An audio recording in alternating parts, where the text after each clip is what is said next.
Assalamualaikum everyone. Sorry for late, but the video is very important. It is regarding neoplasia के हमने neoplasia को किस तरह बेहतरीन अंदाज में कवर करना है। तो सबसे पहले मैं आपको 3 बेसिक्स बातें इसके बारे में बताना चाहता हूं। नंबर 1 बात, आपने बुक कौन सी चूज करनी है। आप जो है बिग रॉबिन चूज करें तो बेस्ट है। अगर आप मीडियम भी पढ़ते हैं तो भी काम चलेगा, अच्छे नंबर आएंगे और बहुत ज्यादा जो है आप कोई भी बुक पढ़ें आपको पढ़नी चाहिए। दूसरी बात यह है कि आपको जो है लेक्चर कौन से सुनने हैं। आपको 2 लेक्चर सुनने हैं। Number 1 doctor Najeeb, total 13 lectures हैं।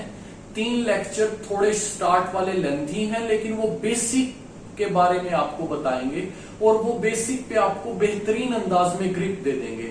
उसके बाद 10 लेक्चर्स जो बाकी हैं उसमें इंट्रोडक्शन भी है, लेकिन और डिटेल भी है, जिसमें जीनेटिक आप समझते हैं कि जीन कैसे वर्कआउट करते हैं और बहुत सारे जीन्स जो हैं वो नेसेसरी हैं, तो आपको वो जानने जरूरी हैं। डॉक्टर नजीब ने बेस्ट वे में समझाया है, आप लाजमी सुनिएगा।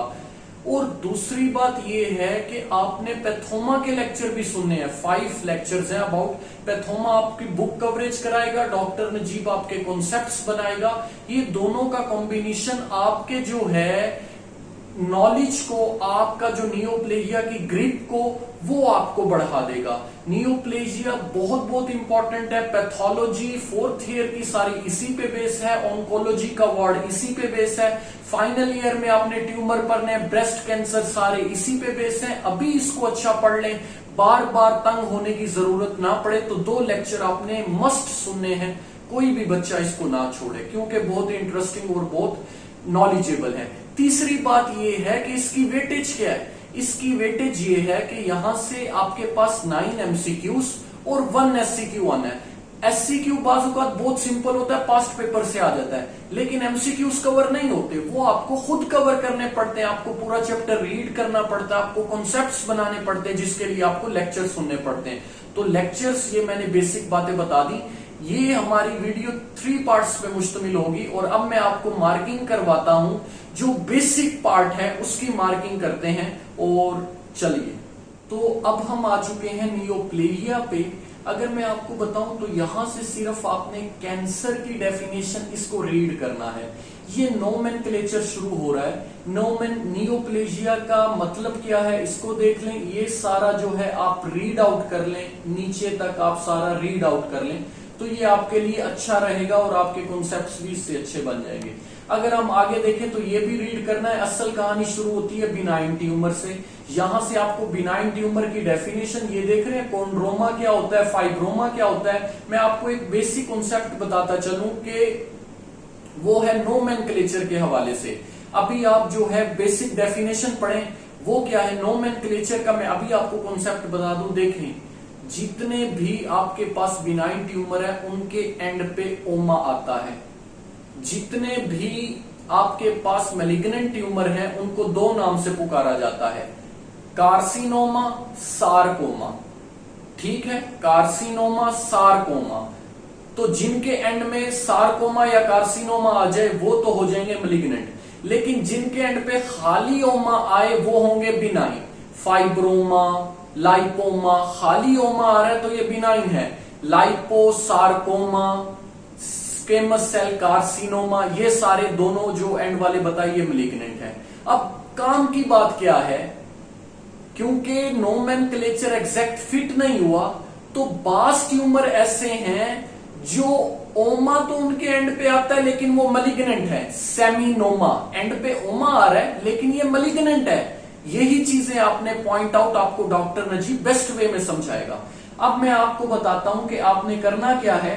यहां से आपने जो है, अब हम चलते हैं एडिनोमा की, आप डेफिनेशन देखिएगा और उसके बाद नीचे मूव करते जाएं। यहां से इंपॉर्टेंट पॉइंट्स को पिकअप करते जाएं। ये दोनों आपकी ऑस्पी है, मैं ऑस्पी भी साथ साथ बता रहा हूं, वो भी पिक्चर लगी होती है तो आपने बताना होता है। ये नीचे इसके जो है एडिनोमा है, ये भी आपको आना चाहिए। और पॉलिप क्या होते हैं, ये वाली बेसिक बातें भी आपको पता होनी चाहिए, आपसे पूछी जाती हैं।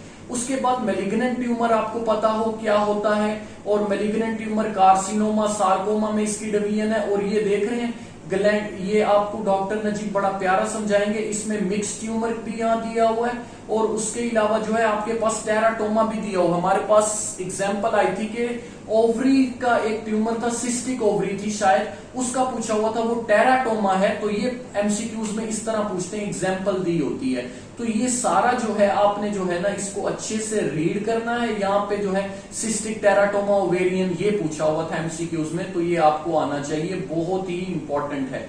हम आगे मूव करते हैं। तो ये डायग्राम देखें, ये आपकी ओस्पी में आ सकती है, मिक्स ट्यूमर है। ये वाली डायग्राम ओस्पी में आई होती है, एग्जैक्ट पिक्चर लगी होती है, आपको जो है वो इसको बताना होता है कि ये क्या है। तो आगे जो है मीजोथीलियोमा, मेलानोमा, लिम्फोमा, ये क्या है? ये वो चीजें for generations benign surrounding designation, जैसे आपको पता है मीजोथीलियो, अब ये नोमेनक्लेचर शुरू हो गया, तो उसने नोमेनक्लेचर के हवाले से आपको बताया है, ये लिम्फोमा आपके पास, मेलानोमा, मीजोथीलियोमा। अब मैं आपको खास चीजें बताता हूं जो मैंने आपको पहले भी रिपीट की थी और वो अब मैं दोबारा रिपीट करूंगा।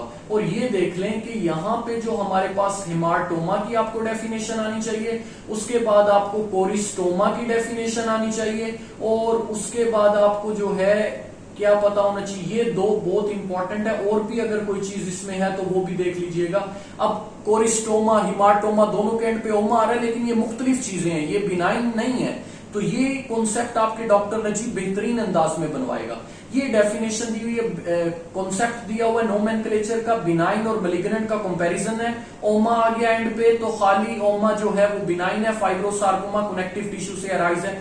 आगे अब ये मैं आपको बताता हूं कि आपने कहां जो है गौर करना है। देखें, आपके पास यहां पे अगर सेमिनोमा दिया हो, सेमिनोमा जो है वो मैलिग्नेंट है, वो बिनाइन नहीं है। इस तरह जो है आपने चीजें याद रखनी है कि कौन सा बिनाइन है, कौन सा, वो डॉक्टर नजीब आपको बड़े अच्छे तरीके से बता देगा।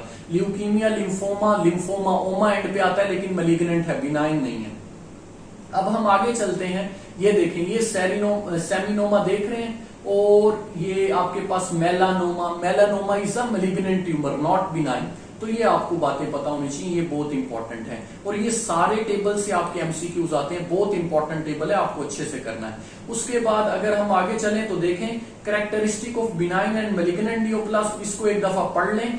ये इसमें इतनी ज्यादा इंपॉर्टेंट नहीं है, रीडिंग वाला है, सिंपल बातें बताई हुई हैं। इन्वेजन कर जाता है, मेटास्टेसिस हो जाती है, आखिरी लाइन को देख लें, बस यही आगे इनकी डिटेल आ रही है। अब डिफरेंशिएशन और एनाप्लेजिया के पॉइंट है, इसको ये आती है आपकी ऑस्पी के अंदर, लियोमायोमा ऑफ यूट्रस आइडेंटिफिकेशन है। तो 2 पॉइंट आप इसके जो है वो कैरेक्टरिस्टिक, कुछ और भी इससे रिलेटेड सवाल पूछ सकता है। एनाप्लेजिया आपको पता होना चाहिए होता क्या है, इसकी डेफिनेशन क्या है, इसको अच्छे से रीड करें, एमसीक्यूज के लिए ये सिर्फ। ये वाली डायग्राम भी आपके पास जो है आती है, एडिनोकार्सिनोमा ऑफ कोलोन है ऑस्पी के अंदर, तो ये इसका ये वाला पॉइंट आप रीड करिएगा।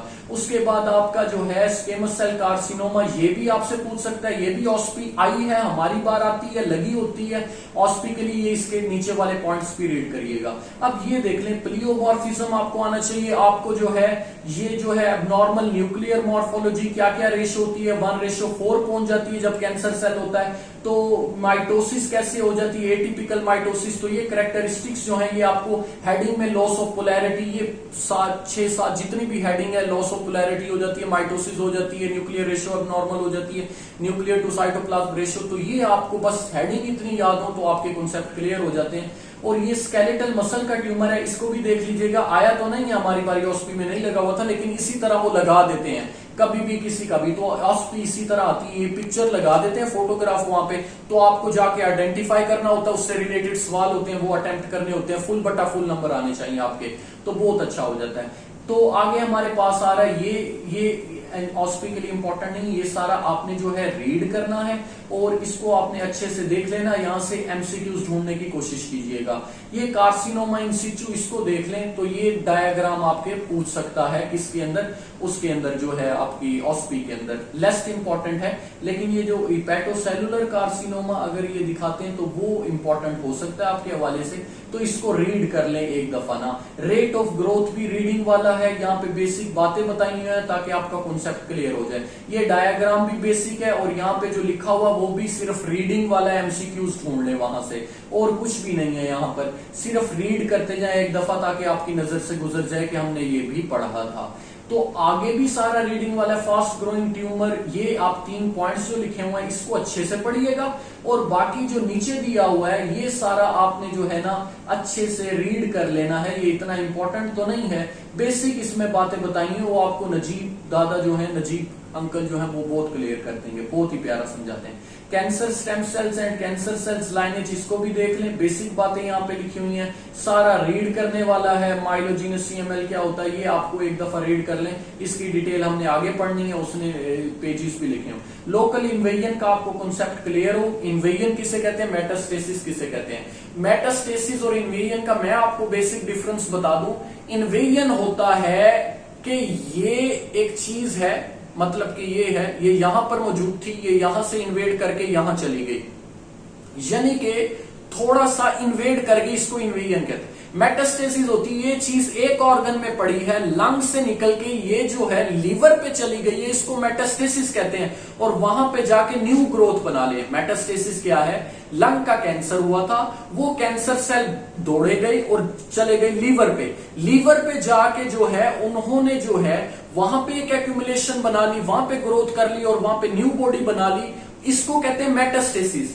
इन्वेजन क्या है, इन्वेजन ये है कि लंग के अंदर इन्वेड करता जाए, फैलता जाए, उसको इन्वेजन कहेंगे। मेटास्टेसिस है दूसरे ऑर्गन में जाके न्यू एक्यूमुलेशन फॉर्म्स बना ले, उसको मेटास्टेसिस कहते हैं। तो ये बेसिक कॉन्सेप्ट है इन्वेजन और मेटास्टेसिस का, बहुत इंपॉर्टेंट है। उसके बाद ये जो हमारी डायग्राम है ना, ये आपको आनी चाहिए, ये बहुत इंपॉर्टेंट है, और आपको जो है इसका पता भी होना चाहिए ताकि ये चीजें आपको क्लियर हो जाए। और ये वाली ये ऑस्पी में लगी होती है, और ये वाली भी आपकी ऑस्पी में लगी होती है, तो आपको पता होना चाहिए क्या क्या ऑस्पी में आ रहा है, और ये भी ऑस्पी में लगी होती है। तो ये बहुत इंपॉर्टेंट है, ये 3 डायग्राम्स। अब हम आगे चलते हैं तो हम देखते हैं कि ये डायग्राम कार्सिनोमा, ब्रेस्ट कार्सिनोमा, ये भी ऑस्पी में आ सकती है, तो आपने इसको एज सच रट्टा भी मार लेना, अगर कुछ आइडेंटिफिकेशन पॉइंट मिले तो वो भी नोट कर लेने हैं। अब मेटास्टेसिस को देखें हम, मेटास्टेसिस क्या है हमारे पास, ये क्या है हमारे पास, इंपेयर डिसकॉन्टिन्यूस, ये जो आपको मेटास्टेसिस की डेफिनेशन दी हुई है एग्जैक्ट आनी चाहिए, मैम पूछती है मुझे एग्जैक्ट। अब मैं आपको बताता हूं मेटास्टेसिस को, ये आपको मैं बताऊं, मेटास्टेसिस एससीक्यू के लिए भी अहम है, आपको आना चाहिए पूरा। Pathway of spread, very very very important, हमेशा 1 या 2 एमसीक्यूज इसी से आ जाते हैं, पाथवे ऑफ स्प्रेड से। अब क्या कहता है कि पाथवे ऑफ स्प्रेड 3 तरह का है आपके पास, सीडिंग ऑफ बॉडी कैविटीज है, लिम्फेटिक स्प्रेड, हिमेटोजीनस स्प्रेड। तो सीडिंग ऑफ बॉडी कैविटीज से कौन कौन से ट्यूमर होते हैं, ये उसकी एग्जांपल दी हुई है, अच्छे से बहुत अच्छे से रीड कीजिएगा। और पाथवे, और उसके बाद आपके पास आ रहा है lymphatic spread is the most common pathway, MCQs आ सकता है। ये कौन कौन करते हैं, सार्कोमा मोस्टली करते हैं, तो वो आपको एक ट्यूमर का नाम दे देगा, आप अगर वो सार्कोमा टाइप हुआ तो वो लिम्फेटिक स्प्रेड से जाएगा। तो आपने इसको बहुत प्यारा रीड करना है, बहुत प्यारे अपने कॉन्सेप्ट बनाने हैं ताकि आपको मुश्किल ना हो। और ये जो डायग्राम है ये ऑस्पी में तो नहीं आएगी, लेकिन फिर भी आप इसके नीचे रीड कर लें ताकि आपका कॉन्सेप्ट क्लियर हो जाए। उसके बाद ये सारा जो है ब्रेस्ट कैंसर का कर रहा है कि वह कैसे वो लिम्फेटिक स्प्रेड, लिम्फेटिक नोड, ये एक्सिला को नोड इन्वॉल्व करके वो जो है करता है, तो वो सारी बातें उसने लिख दी हैं। हिमेटोजीनस स्प्रेड कौन कौन से करते हैं वो भी आपको पता होना चाहिए, यहां से एमसीक्यूज वगैरह आते हैं, तो बहुत इंपॉर्टेंट है। और ये जो डायग्राम देख रहे हैं कि ये मेटास्टेटिक कैंसर है, इसको देख लीजिएगा। और एडिनोकार्सिनोमा लीवर का है, ये लीवर का है, ये वाली पिक लग सकती है आपकी ओस्पी में, तो ये पता होना चाहिए। उसके बाद जो है ना ये वाला एससीक्यू है, ये 4 डिफरेंस अगर आपको एज इट इज आते हैं, आप एज इट इज लिखते हैं, 5 नंबर आपके पूरे, और आपको लिखने की जरूरत नहीं। ये भी अच्छे से रीड कीजिएगा क्योंकि ये बेसिक पार्ट है हिमेटोजीनस स्प्रेड का।